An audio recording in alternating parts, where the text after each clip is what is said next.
You ever watch someone's entire world collapse in real time? Not in a movie, not in some dramatic TV show, but right there, live, while millions of people are watching.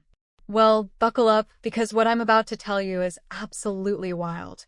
This is the story of how an 11-year-old girl from Compton walked onto a stage and destroyed a multi-million-dollar empire in less than 5 minutes. And the craziest part? She did it just by telling the truth. Now, I know what you're thinking. How does a kid take down a celebrity? What could possibly happen that's so devastating?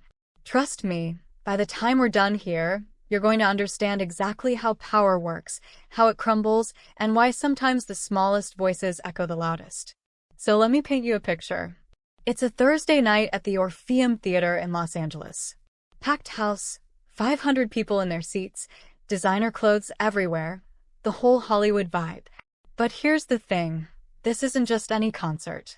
This is a charity gala, one of those events where rich people feel good about themselves while cameras capture every moment. And the star of the show? Chase Hendricks. Maybe you've heard of him, maybe you haven't, but back then, this guy was massive.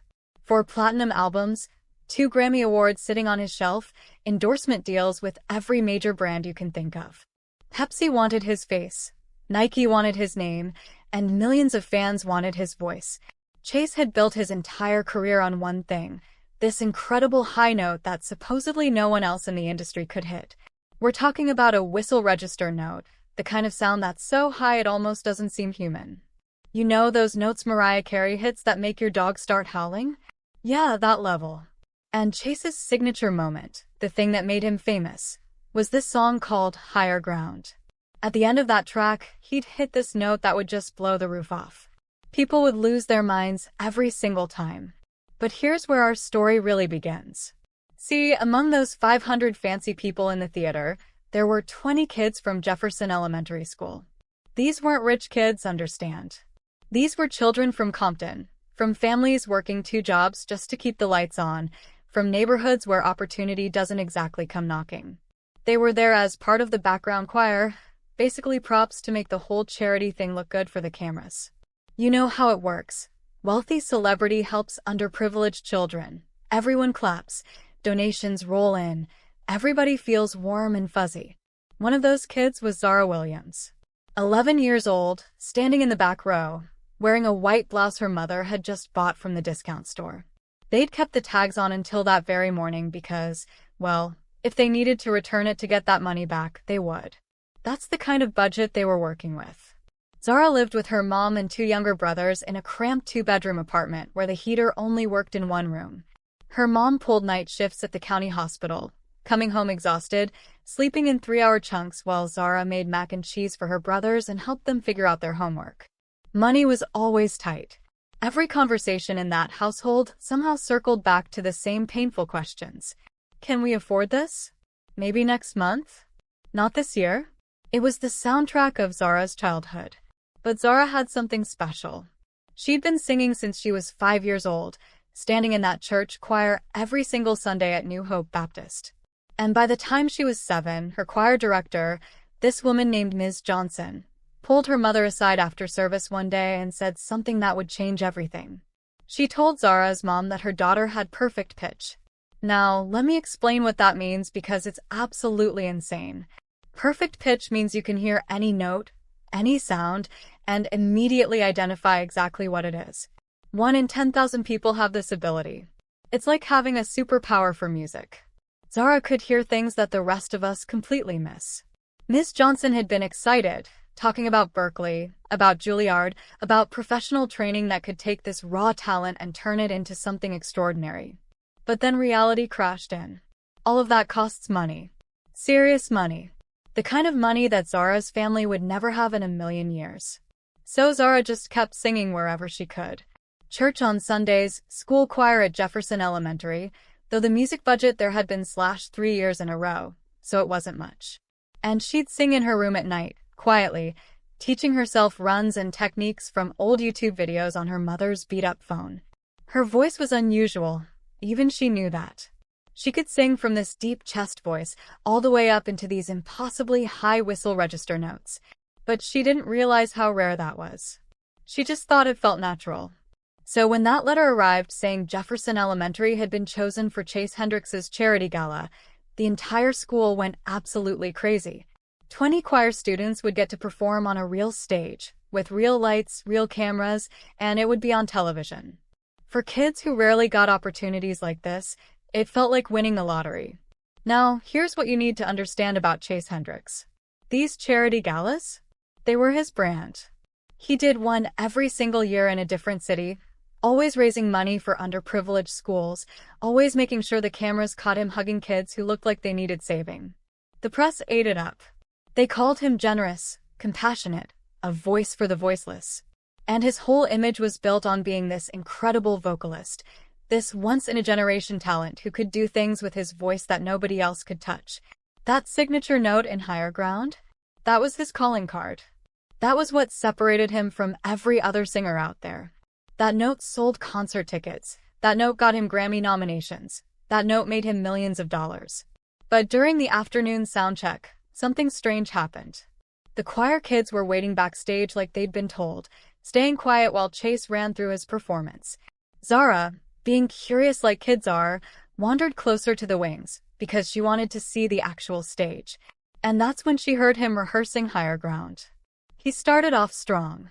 His voice sounded good, polished, professional, the kind of sound you'd expect from someone who'd sold 4 million albums.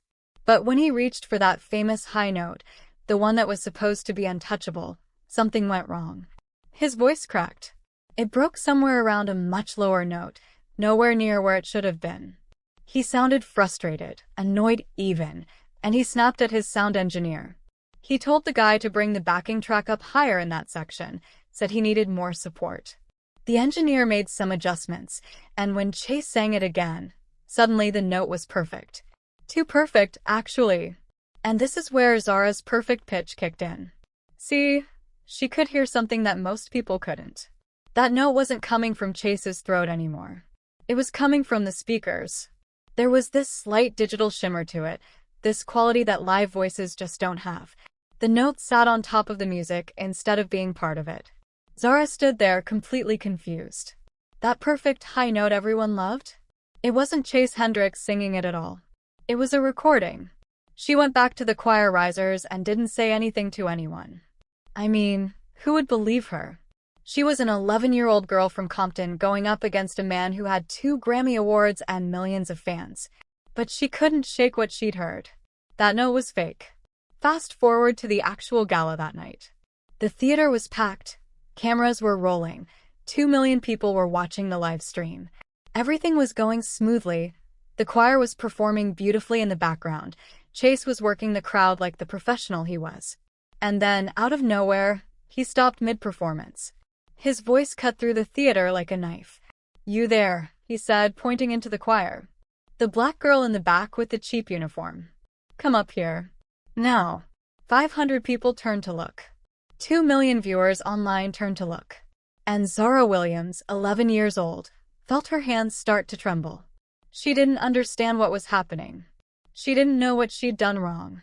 "I'm sorry, sir," she said quietly. "I didn't mean to." But Chase wasn't interested in apologies.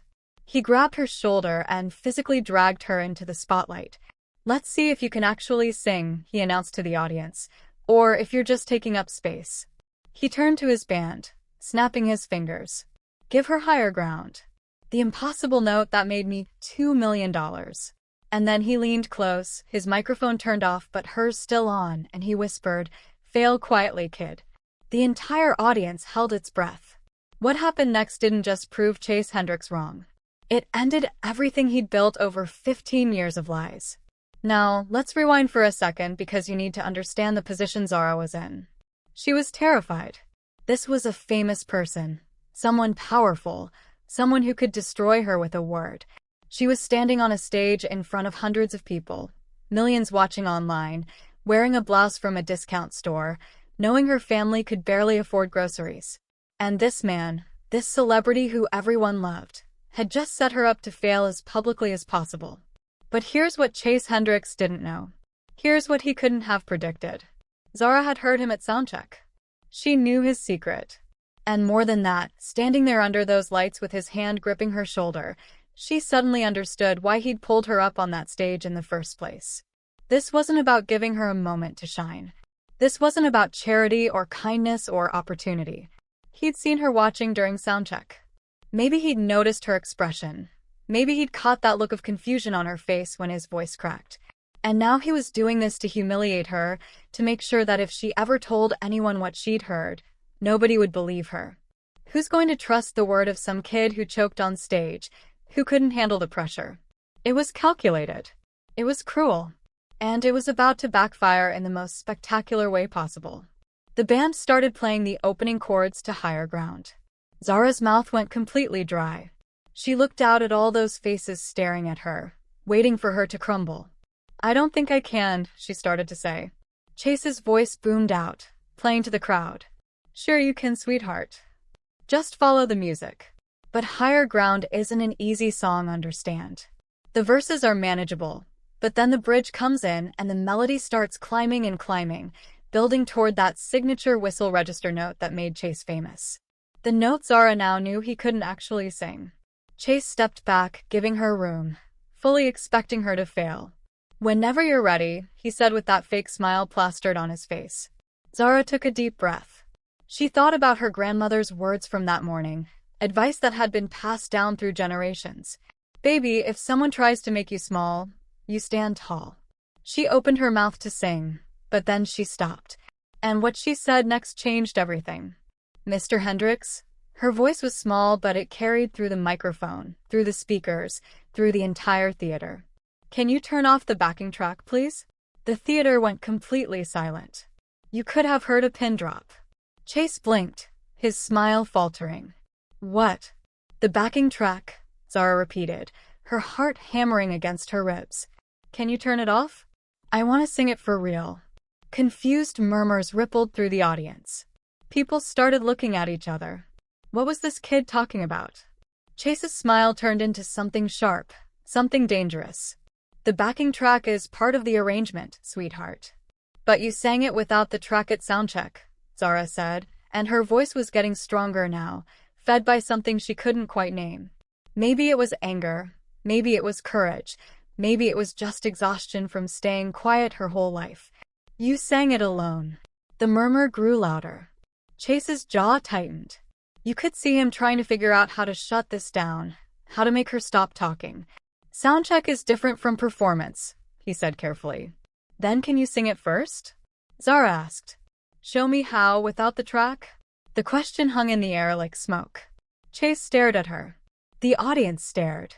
The cameras zoomed in, capturing every micro-expression on his face. And in that moment, Zara saw it, pure panic flickering across his features before he locked it down. "Excuse me." His voice had an edge now. "I want to learn from you," Zara said, keeping her voice respectful but firm. "Sing it without the backing track so I can hear how you actually do it." 3 seconds of absolute silence. Then Chase laughed, but it was sharp forced. "You want me to audition for you?"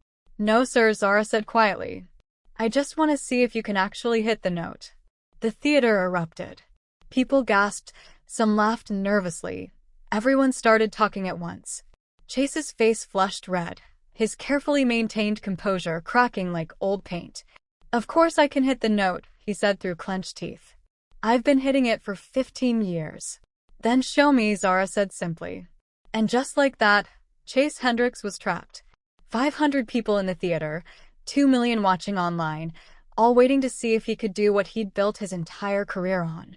If he refused, he'd look guilty. If he tried and failed, he'd be exposed. But if he succeeded, he'd prove the kid wrong and salvage everything. "Fine," he said, his voice tight with barely controlled rage. "You want a demonstration? You'll get one." He turned to his sound engineer. "Kill the backing track." "All of it." The engineer hesitated, fingers hovering over the controls. You could see the fear in his eyes. He knew what was about to happen. "Do it," Chase ordered. The engineer pressed the button. The music thinned out, stripped of its layers, leaving just the basic instrumental track. Exposed. Vulnerable. Chase raised his microphone and began to sing. At first, he sounded good. Really good, actually. His voice was strong, controlled, the product of years of professional training. The audience relaxed slightly. Maybe this was just a misunderstanding. Maybe the kid was wrong. Maybe everything was fine. He moved through the verse with ease, his confidence returning. See? His expression seemed to say, I know what I'm doing. Then he reached the bridge. The melody started climbing. Higher and higher, note by note. His voice followed, still solid, still controlled. But as the notes pushed into the upper register, something changed. His neck tensed. His shoulders rose, betraying the strain he was trying to hide. The note climbed higher, and higher. And then Chase reached for that signature whistle register, that impossible note that had made him millions of dollars. His voice cracked. It broke somewhere in the middle range, nowhere close to where it needed to be. The sound was like glass shattering, all that false confidence splintering into pieces. He stopped abruptly, coughed, tried to cover it with a laugh that sounded more like choking. Sorry, folks, he said, still trying to play it off. Dry throat. That's why we use the track, to protect the voice during long shows. But Zara had heard enough. The whole theater had heard enough. You didn't hit it, she said quietly into her microphone. Chase turned to her, and his smile was gone completely now. I told you, my voice is tired. But on your album, you hit that note 27 times, Zara said, her voice growing stronger, fueled by the truth she'd been carrying since Soundcheck. I counted. And in every live video online, you hit it perfectly every single time without fail. The audience shifted. Phones came out. People started whispering to each other, putting pieces together. What are you trying to say? Chase's voice had a dangerous edge now. The smooth veneer completely cracked. I have perfect pitch, Zara said simply. I can hear frequencies. The note on your album is 1046.5 hertz. That's C6. But what you just sang was 932 hertz. That's A-sharp 5. Someone in the audience whispered, Is she right? Chase's face went from red to pale. Listen, little girl. And the voice on the album, Zara continued, the words tumbling out now, unstoppable. It doesn't even sound like you. It's a woman's voice. I looked up your album credits. It says Sophia Mitchell, additional vocals. The theater absolutely erupted. Journalists started typing furiously on their phones. Audience members shouted questions. Cameras abandoned their fixed positions, zooming in on Chase's face as it went through about 15 different emotions in 3 seconds. Chase stepped toward her, no longer even pretending to smile. You need to stop talking right now. Why? Zara asked. And for the first time since she'd been dragged onto that stage, she felt something other than fear. She felt powerful. Because I'm telling the truth? Because you're 11 years old and you don't know what you're talking about, Chase shot back. I know what I heard at Soundcheck, Zara said. I know what I'm hearing now. She looked out at the audience, at the cameras, at the 2 million people watching online. That note isn't yours. You've been lip-syncing it for 15 years. Chase's hand shot out and grabbed her arm. Not hard enough to hurt, but hard enough to control, hard enough to drag her off stage. We're done here. But before he could move, a voice came from the wings. Deep, male, shaking with nerves but determined. Actually, she's right. Everyone turned. A man stepped into the light.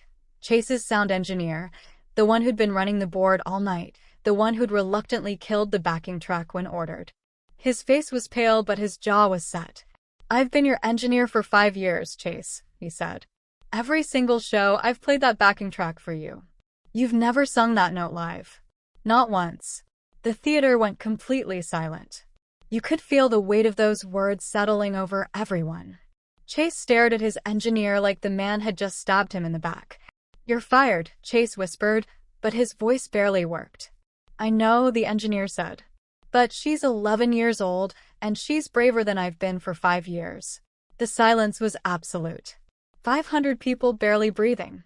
2 million watching online. Chase Hendricks stood there frozen, watching everything he'd built collapse around him in real time. This is ridiculous, he finally managed, his voice shaking. You're going to believe some kid over me? I have 2 Grammy Awards. I've sold 4 million albums. Then prove her wrong, someone shouted from the audience. Sing the note. Chase's face cycled through colors like a broken traffic light. I just did. No, you didn't. Multiple voices called back. You cracked. We all heard it. The crowd was turning on him, and you could see Chase realizing it, see him understand that he'd lost control of the narrative. He looked at Zara standing there in her discount store blouse. This little girl who'd just destroyed his career, and something ugly twisted in his expression. Fine, he said, his voice dripping with venom. You think you're so smart? You sing it. Right now. No preparation, no warm-up, no second chances. Zara's hands started trembling again. This was the moment. Either she proved herself or became exactly what Chase said she was, a nobody kid from Compton who didn't know when to shut up. Miss Johnson's voice carried from the choir section. You can do this, baby. Sing like you do at church. Zara closed her eyes. She took a breath, feeling the air fill her lungs, feeling her diaphragm expand, feeling every lesson she'd learned in that small Baptist church choir settle into her bones. She opened her eyes and nodded to the band. They started again. The intro to Higher Ground for the second time that night. But everything was different now. Everything was riding on this. Zara began to sing. Her voice started soft, almost tentative, moving through the first verse in the comfortable lower range. She focused on the words, on the story the song was telling. Some people in the audience exchanged uncertain glances. She was good, sure, but nothing extraordinary yet. Nothing that justified all this drama. Then she reached the pre-chorus. Her voice opened up, gaining power without losing control. There was something raw in her tone, something honest that hadn't existed in Chase's polished performance. She wasn't performing. She was living in the music. The verse climbed higher. Her voice followed effortlessly, each note pure and clear. No visible strain, no tension in her shoulders. Chase shifted his weight, his jaw tightening. He knew what was coming. The bridge approached. This was where he'd failed, where his voice had cracked and exposed everything. Zara didn't hesitate. She shifted registers smoothly, moving from chest voice to head voice, without a single break. Higher and higher, the notes climbing. And then she reached for the C6. It came out clean. No crack, no strain, no digital enhancement. Just a pure, sustained whistle register note that rang through the theater like a perfect bell. She held it for 4 seconds, and the sound was crystalline. Perfect. Impossible. Someone in the front row gasped audibly. But Zara wasn't done. She took the note higher, then higher still, into territory that Chase's backing track had never even attempted, into ranges that shouldn't be possible. Her face was calm, almost serene, as she explored these impossible heights with the confidence of someone who'd lived there her whole life. Then she brought it back down. Smoothly. Seamlessly. Each transition flawless. Each note a small miracle. She finished the bridge and moved into the final chorus. Her voice fully open now, no longer hiding, no longer afraid. When she sang the last word and let it fade into silence, nobody moved. The theater was frozen. Then it erupted. 500 people on their feet, screaming, applauding, some with tears streaming down their faces. The Jefferson Elementary Choir was jumping and crying. Miss Johnson had both hands over her mouth, tears running down her cheeks. And the online stream? It exploded. Within 30 seconds, 50,000 people had shared the video. Within a minute, Zara Williams was trending worldwide. Zara stood in the spotlight, breathing hard, not quite believing what had just happened. She'd done it. She'd actually done it. Chase Hendricks looked like someone had punched him in the gut. His face had gone gray. All the color, all the confidence, all the swagger gone. Yolanda Carter, a legendary R&B singer sitting as a judge in the front row, stood up. She was crying. That, she said, her voice thick with emotion, is the best thing I've heard from an 11-year-old in my entire career. Baby, you didn't just hit that note. You owned it. The applause grew even louder. Marcus Webb, another judge, a black music producer who'd worked with Alicia Keys and Kendrick Lamar, was shaking his head in disbelief. I need to say something, he announced, standing up. The theater quieted. I've been in this industry for 30 years. And what we just witnessed was an 11-year-old child singing a note that the man who made it famous can't actually hit. The weight of those words settled over the audience. Marcus turned to face everyone. That album track? I mixed it. I was there in the studio. And Zara's right, that's not Chase's voice. That's Sophia Mitchell. She's a session singer in Atlanta who was paid $2,000 and asked to sign a non-disclosure agreement. She never got proper credit. Chase tried to speak, but no sound came out.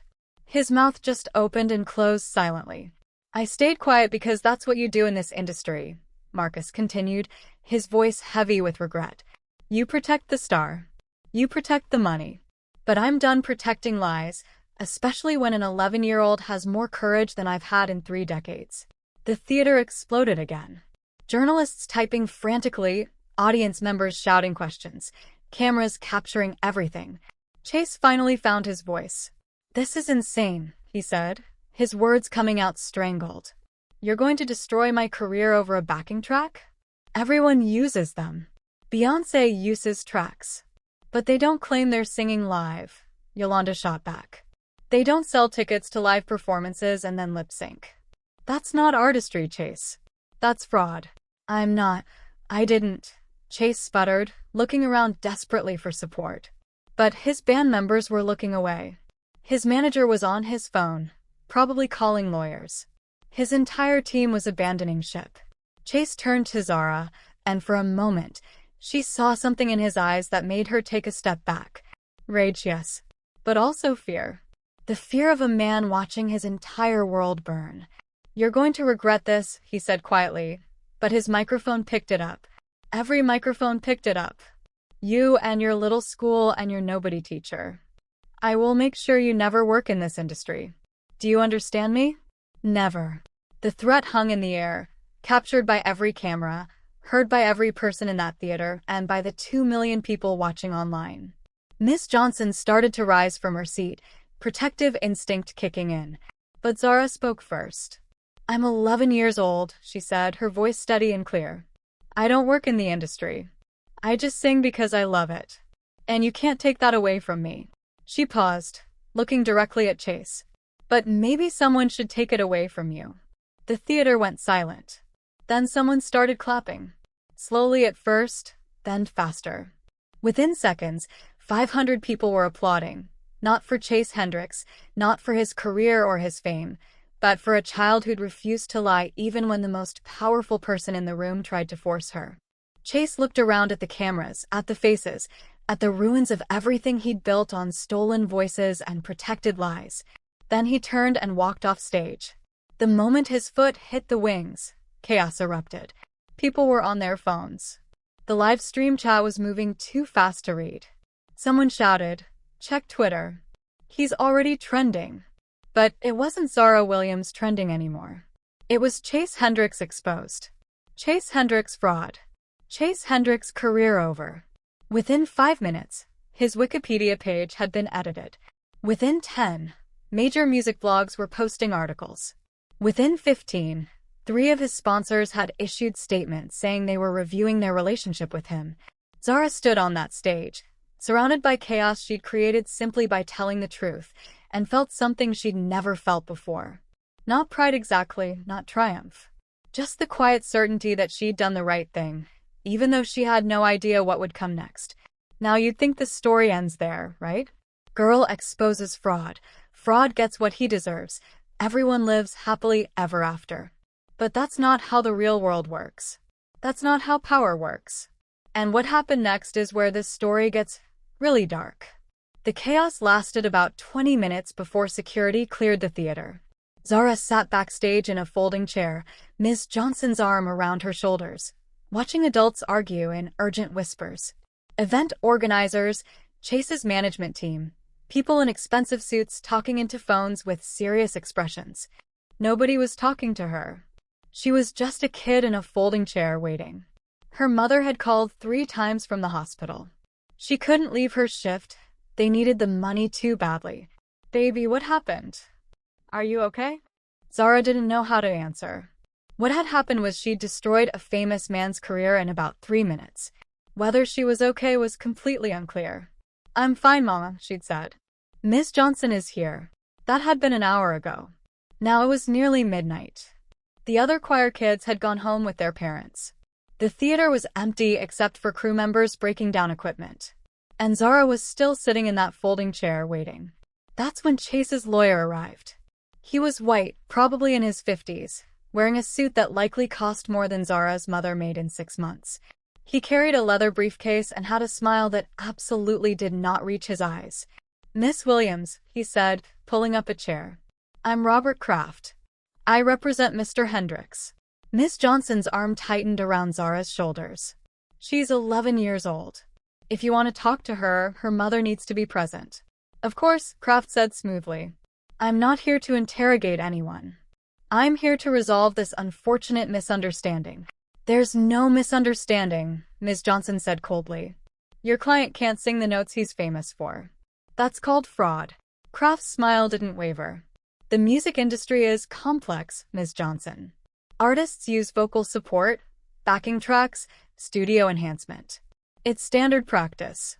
What happened tonight was a young girl making serious accusations without understanding the professional context. I understand that he lied," Zara said quietly. Kraft turned his attention to her, and his smile became something else. Something calculating. "No, sweetheart. You misunderstood. And unfortunately, your confusion has caused Mr. Hendricks significant harm. His sponsors are threatening to pull out. His tour dates are in jeopardy. We're talking about millions of dollars in damages." The word damages hung in the air like a threat. "Are you threatening to sue an 11-year-old? Miss Johnson's voice could have cut glass. "Not at all," Kraft said. "We're hoping to avoid legal action entirely, which is why I'm here with a solution." He opened his briefcase and pulled out a document. Multiple pages, dense legal language, the works. "If Zara signs this, we can all move forward," he said, sliding it across. Miss Johnson took the paper. Her face grew darker with each line she read. "This says she made false accusations," Miss Johnson said, her voice shaking with rage. "That she apologizes. That she was seeking attention. It's a mutual agreement," Kraft explained like he was talking to a child. "In exchange, Mr. Hendricks will not pursue legal action. And as a gesture of goodwill, he'll personally fund a music scholarship for Zara. $50,000. Full ride to any program she wants." Zara's breath caught. $50,000. That was Berkeley. That was Juilliard. That was everything she'd ever dreamed of but thought she'd never have. "And if she doesn't sign?" Miss Johnson asked, though her tone suggested she already knew the answer. Kraft's smile faded into something colder. "Then Mr. Hendricks will pursue defamation charges against Zara, against Jefferson Elementary School, and against you, Ms. Johnson, for failing to properly supervise your students." He paused for effect. "The school district has been notified that Mr. Hendricks's donation, $500,000 designated for your music program, is now in jeopardy." Miss Johnson's hand trembled on Zara's shoulder. "So let me be absolutely clear," Kraft continued, his voice pleasant but his words like poison. "Sign this document. Accept the scholarship. Everyone moves on with their lives.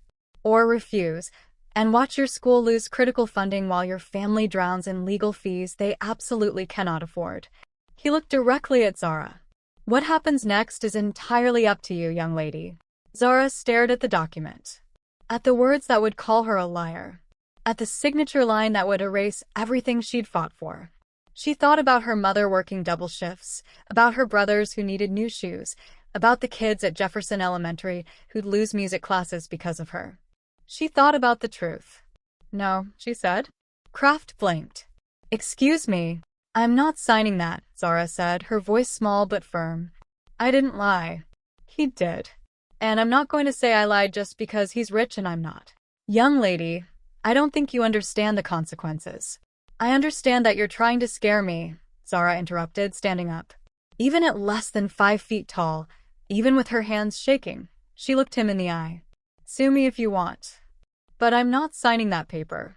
Kraft's face hardened, the pleasant mask dropping completely. "Then we'll see you in court." He gathered his briefcase and stood. At the door, he turned back one last time. "By tomorrow morning, there will be stories about you. About your family. Private things. Painful things.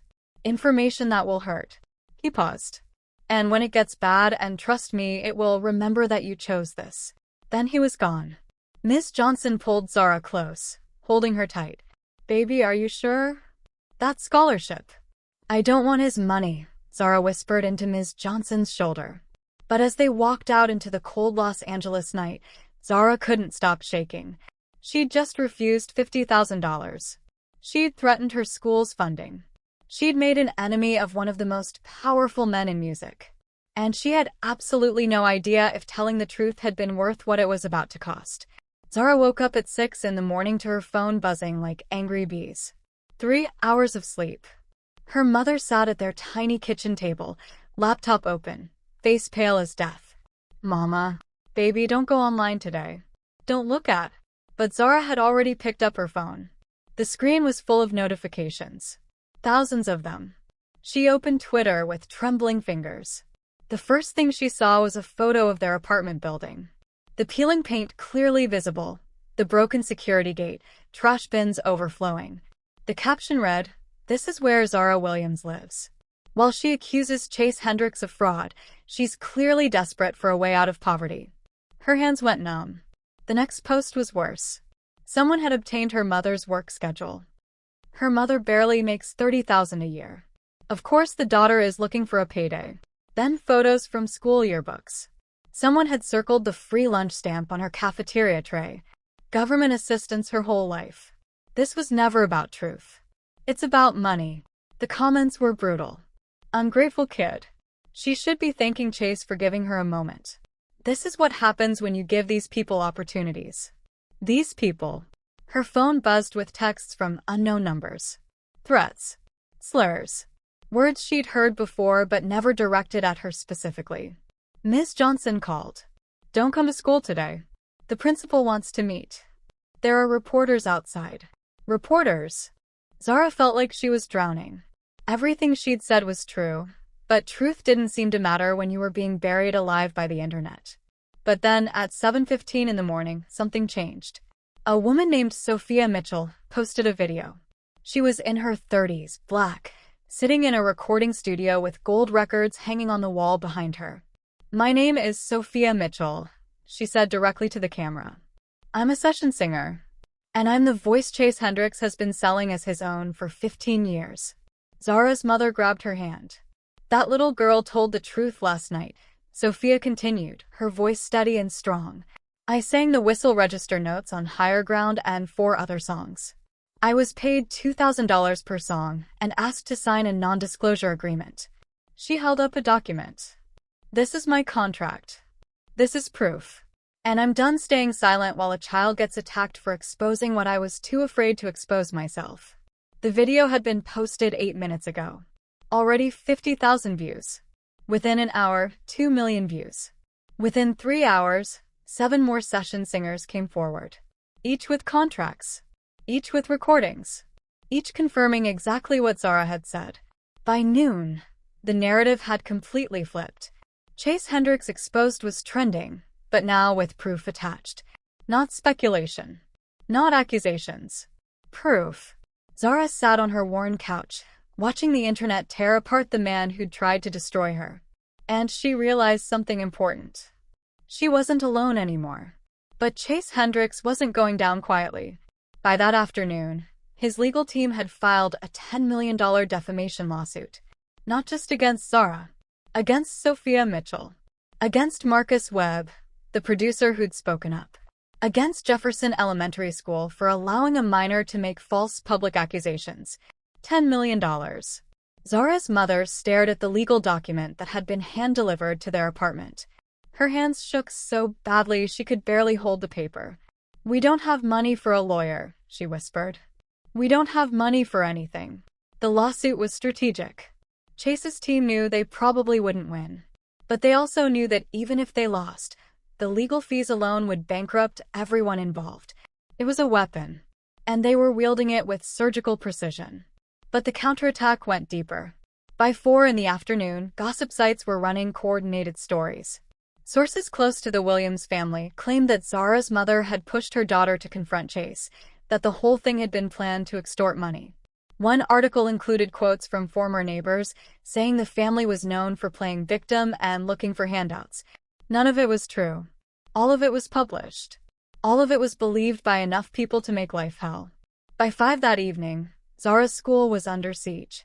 Not just reporters now, but angry Chase Hendricks fans, teenagers and adults standing outside Jefferson Elementary with signs. Liars. Frauds. Leave Chase alone. The principal called an emergency meeting. Zara and her mother sat across from him in his office. He looked like he'd aged 10 years overnight. "I'm sorry," he said, and he genuinely sounded sorry. "But the school board is considering suspending Zara pending investigation."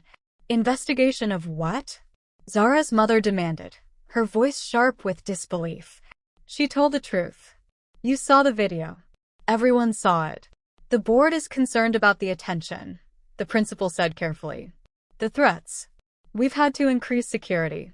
Parents are calling, worried about their children's safety." He rubbed his face tiredly. "And Chase Hendricks's lawyers are threatening to sue the district for negligence. They're saying we failed to supervise Zara, that we allowed her to defame their client on school time." "She wasn't on school time," Ms. Johnson interjected from where she'd been standing in the corner. "She was at an evening event." "It was a school-sanctioned event," the principal said. "The choir was there representing Jefferson Elementary, which means legally, we're liable." Zara felt her chest tighten. "So I'm being suspended because I told the truth?" "You're being suspended because the school can't afford to fight a lawsuit from Chase Hendricks's legal team." The principal's voice was heavy with regret, but the words still landed like stones. "I'm sorry, Zara. I truly am. But the board meets tomorrow, and I don't think I can protect you." They left through the back entrance to avoid cameras. At home, the apartment phone wouldn't stop ringing. Reporters. Threats. Someone claiming to be from Child Protective Services, saying they'd received reports that Zara's mother was exploiting her child. It was fake, CPS doesn't work like that, but it was effective. Every call was a small knife. Zara's brothers were scared. They didn't understand why angry people were outside their building, why their sister was on TV, why everything felt like it was falling apart. That night, Zara's mother sat on the edge of her bed. Her eyes were red from crying. "Baby, I need to ask you something," she said, her voice barely above a whisper. "If you could take it back, would you?" Zara thought about the question. About the $50,000 scholarship she'd refused. About the reporters outside their building. About her school suspending her. About the threats and the lies and the $10 million lawsuit that could destroy their entire lives. "No," she said finally. "I wouldn't take it back." Her mother closed her eyes, and a single tear slid down her cheek. "Then we fight. I don't know how, but we fight." But fighting seemed impossible when the enemy had unlimited money and unlimited reach. At midnight, Zara lay awake in the bed she shared with her brothers, listening to them breathe in their sleep. She thought about Chase Hendricks in his mansion somewhere in the Hollywood Hills, probably sleeping peacefully, protected by lawyers and money and the knowledge that the system was built to protect people like him. She thought about how easy it would be to give up, to sign the paper his lawyer had offered, to say she was sorry for telling the truth. And then she thought about Sophia Mitchell, who'd been silent for 15 years before finding the courage to speak. About Marcus Webb, who'd stayed quiet for 3 decades. About the 7 other session singers who'd come forward, risking their own careers. They'd all been afraid. But they'd spoken anyway. Even if it started with just an 11-year-old girl who refused to lie. Zara closed her eyes and tried to sleep, knowing tomorrow would probably be worse. Not knowing that tomorrow would bring something she never expected. Help. When it ended, the silence was deafening. "Your Honor," Diana continued, "the plaintiff didn't summon this child because she lied. He summoned her because she told the truth, and it cost him money. That's not defamation. That's consequence." Judge Moreno turned to Kraft. "Do you have evidence that Miss Williams's statements were false?" "Your Honor, the music industry commonly uses vocal enhancement." "That's not what I asked. Did she lie? Yes or no?" Kraft shifted uncomfortably. "The characterization of my client's use of standard industry practices as fraud is defamatory." "Yes or no, counselor?" The silence stretched. "We believe the context was misleading," Kraft finally said. "So no." Judge Moreno made a note. "Ms. Carter, do you have evidence supporting Miss Williams's claims?" "Yes, Your Honor. I'd like to call Sophia Mitchell to the stand." Sophia was sworn in. Diana walked her through the testimony methodically. The contracts, the NDAs, the recordings proving her voice was on Chase's albums, the emails explicitly instructing her never to claim credit publicly. "Miss Mitchell," Diana asked, "when you heard Zara Williams say Chase Hendricks couldn't sing those notes, what did you think?"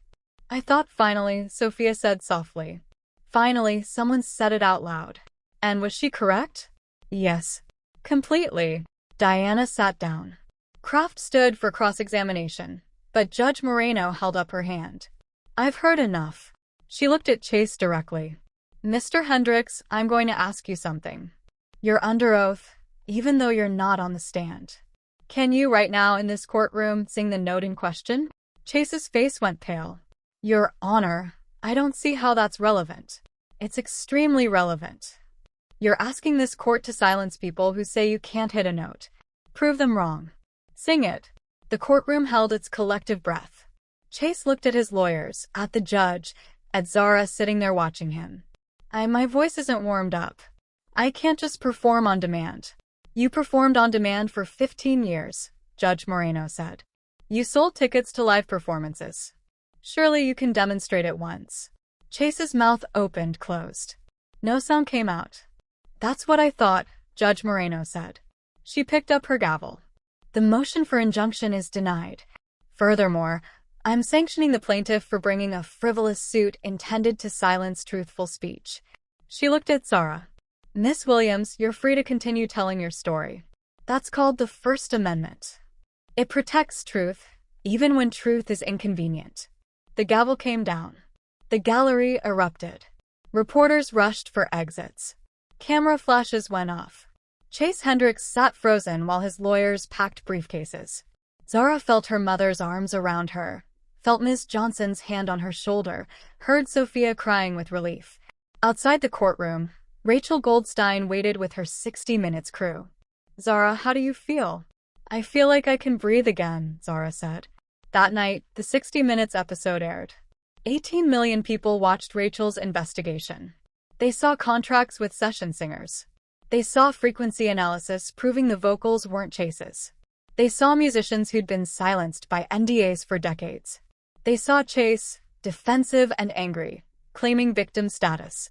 They saw him refuse to sing the note when Rachel asked directly.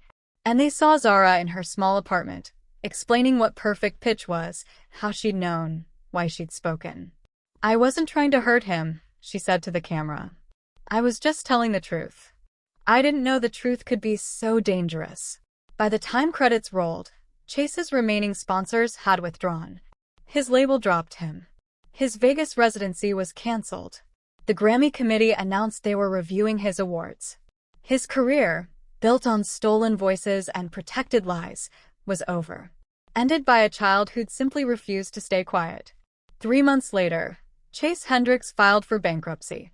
The class action lawsuit settled. 15,000 ticket holders received refunds totaling $23 million. His mansion went up for sale. His car collection, his recording studio, his music rights, all liquidated to pay debts. Both Grammy Awards were officially revoked. The Recording Academy cited fraudulent representation of vocal performance, first time in Grammy history. Chase attempted a comeback tour 6 months later. Unplugged and unfiltered, he called it, promising everything live with complete transparency. 8 dates in small venues. He sold 11% of tickets. The reviews were devastating. Hendrix's voice, exposed without studio magic, reveals an unremarkable tenor with severely limited range. The Emperor has no clothes. After the 3rd show, he canceled the rest. Last anyone heard, he was teaching music business at an online for-profit college, making promotional videos nobody watched. But this story isn't really about Chase's fall. It's about what rose. Zara Williams received 5 major label offers. Her mother declined every single one. "She's 11 years old," her mother said firmly. "She needs to be a child first." Instead, Zara signed with an independent label owned by Black musicians. The contract was unusual.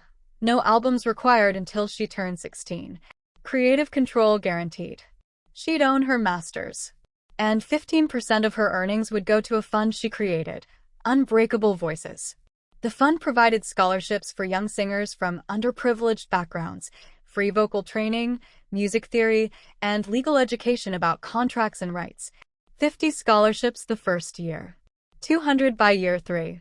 Zara recorded one single, My Own Voice. She wrote it with Sophia Mitchell. It was about finding courage, speaking truth, saying no when everyone expects silence. It went gold in 6 weeks. The video featured Zara singing in her church, her school, her apartment, all the places where her real voice was born. At the end, 50 scholarship recipients joined her. Every race, every background, all credited, all seen, all heard. The industry changed. California passed Assembly Bill 2847, Zara's Law. It required disclosure when live performances used pre-recorded vocals. Tickets had to state it clearly. Violation was consumer fraud. 12 states adopted similar laws within 18 months. The Recording Academy overhauled their credit requirements. All submissions needed detailed documentation of every vocalist. Additional vocals was no longer acceptable. You had to name them. Spotify and Apple Music added credits tabs to every song. Session musicians who'd been invisible for decades suddenly had names attached to their work. A session musicians union formed. 2,000 members in the first year. They negotiated minimum standards, proper credit, royalty participation, legal protection. 47 artists voluntarily updated their liner notes, acknowledging uncredited session singers. Transparency became the new currency. Sophia Mitchell's career exploded.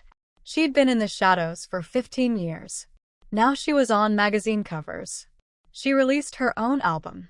She won a Grammy for real this time. In her acceptance speech, she thanked Zara. I was too afraid to speak for 15 years. This 11-year-old showed me what courage actually looks like. This award belongs to both of us. Marcus Webb started a production company dedicated to properly crediting new talent. I'm done protecting frauds, he said. I'm protecting truth now. Jefferson Elementary's music program became the best funded in the district. $800,000 from GoFundMe. 2 new teachers. Instruments for everyone. Scholarships named after Ms. Johnson. Ms. Johnson received offers from prestigious schools across the country. She turned every single one down. My kids are here, she said simply. I'm staying. 1 year after the Gala, Zara performed at the Grammy Awards. 12 now. Still in regular school. Still sharing a bedroom. Still singing in church every Sunday. She stood on that massive stage in a simple dress. No elaborate production, no pyrotechnics, no dancers. Just her voice and a piano played by Sophia Mitchell. She sang My Own Voice. When she hit the final note, that sustained C6 that rang clear through the Staples Center, 18,000 people rose to their feet. Not because it was impossible. Because it was honest. Remember that moment when Chase Hendricks pointed at a small black girl in a cheap uniform and dragged her onto a stage, fully expecting her to crumble? When he whispered threats into a live microphone, thinking nobody would care about what happened to her. He thought he was teaching her about knowing her place. He didn't know she was about to teach the entire world about truth. 18 months later, Zara Williams is 13, still living in that apartment in Compton. Still shares a bedroom with her brothers. Still takes the bus to school. But everything changed. Session singers who'd been invisible for decades now have their names in lights. Young artists have legal protection. Audiences demand transparency. And across the country, kids are singing unafraid because they watched an 11-year-old refuse to shrink. Zara didn't just hit a note Chase Hendricks couldn't reach. She hit a note the entire industry couldn't ignore. The note that says your truth matters more than their comfort. The note that says being small doesn't mean being silent. The note that says one voice speaking honestly can change everything. Chase thought he could destroy her with threats and lawsuits and money. He learned what every bully eventually learns. You can't silence someone who's decided their voice matters. Today, Chase teaches online classes that nobody remembers. Awards revoked. Mansion sold.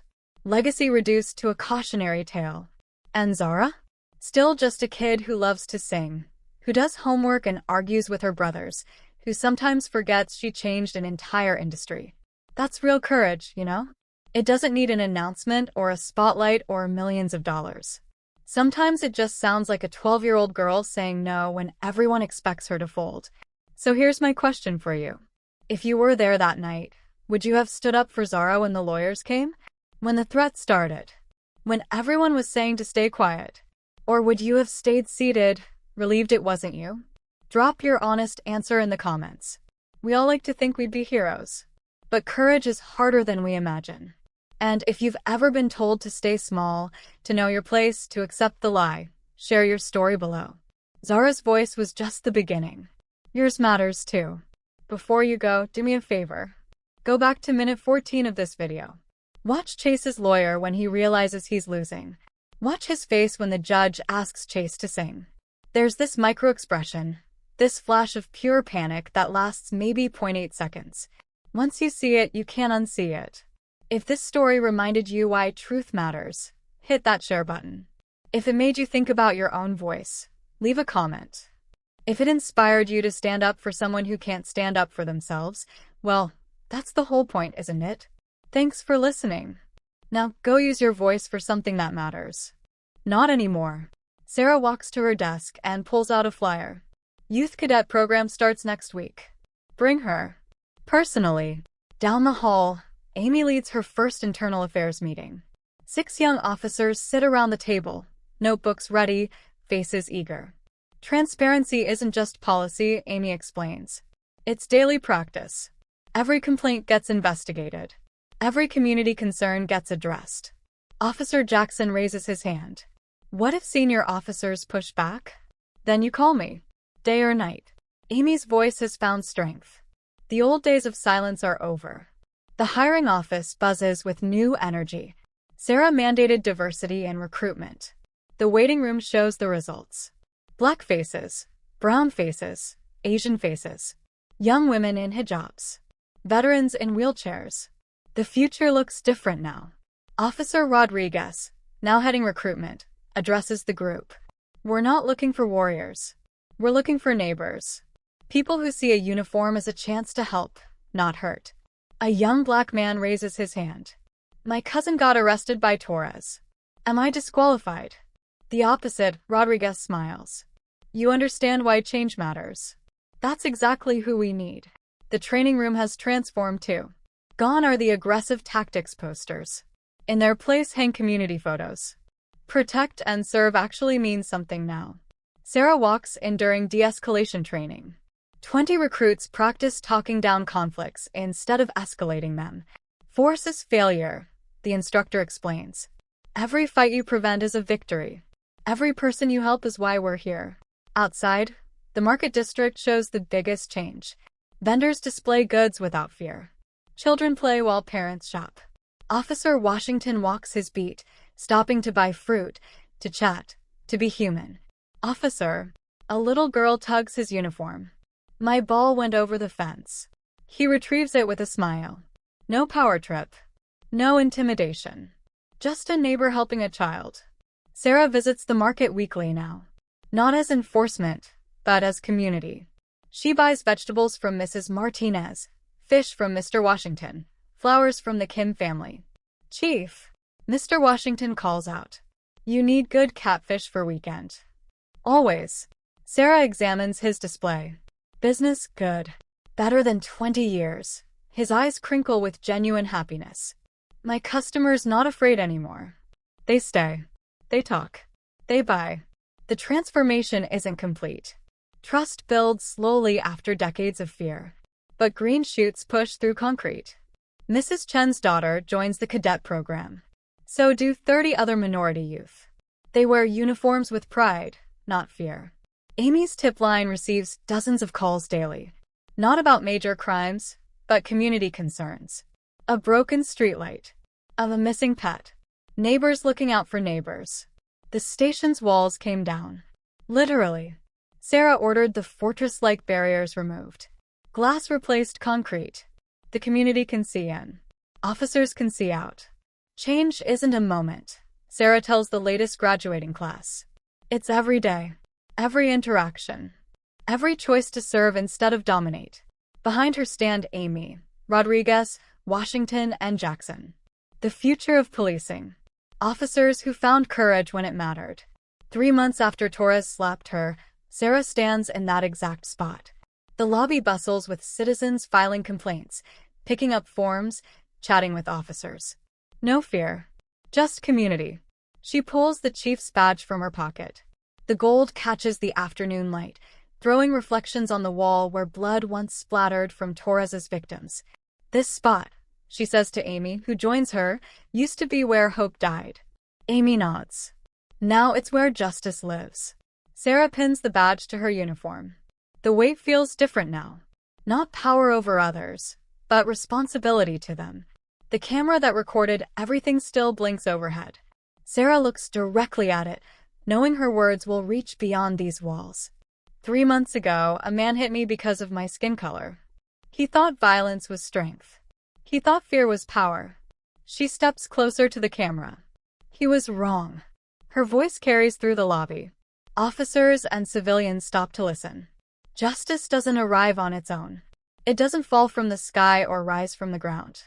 Justice happens when ordinary people do extraordinary things. She holds up her phone. See injustice? Record it. Every phone is a weapon against corruption. Amy steps forward with a flyer. Caller hotline. 24/7. Multiple languages. Anonymous if you need. Zara looks back at the camera. To everyone watching, you're the justice system. Not us. Not courts. You. She thinks of Mrs. Chen's daughter training to be an officer. Of vendors selling without fear. Of Amy finding her voice. Share the story.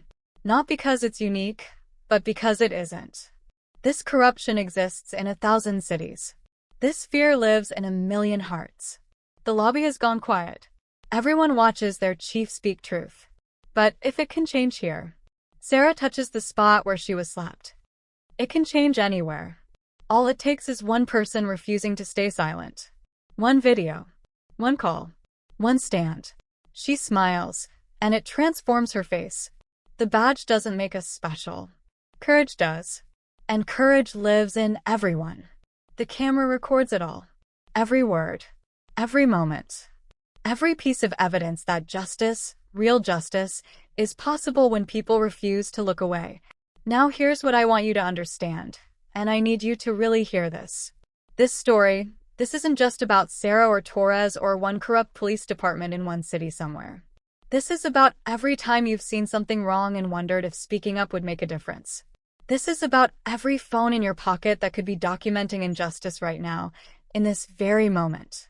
This is about choosing between comfortable silence and uncomfortable truth. It's about the decision we all face every single day. Do we look away, or do we look closer? Zara didn't have superpowers. Let me be crystal clear about that. She wasn't bulletproof. She didn't have X-ray vision or superhuman strength. She was a human being who felt that slap just like any of us would. Who felt fear just like any of us would. Who probably wanted to walk out of that station and never look back, just like any of us might. But she had something more important than superpowers. She had a camera. She had witnesses. And she had the courage to stand in that lobby and take a slap without backing down, without losing her composure, without giving Torres the satisfaction of seeing her break. Think about what that moment cost her. The physical pain, sure, but more than that. The humiliation of being struck in front of dozens of people. The racist slurs. The mockery. The assumption that she was nobody. That she meant nothing. That she could be discarded like trash.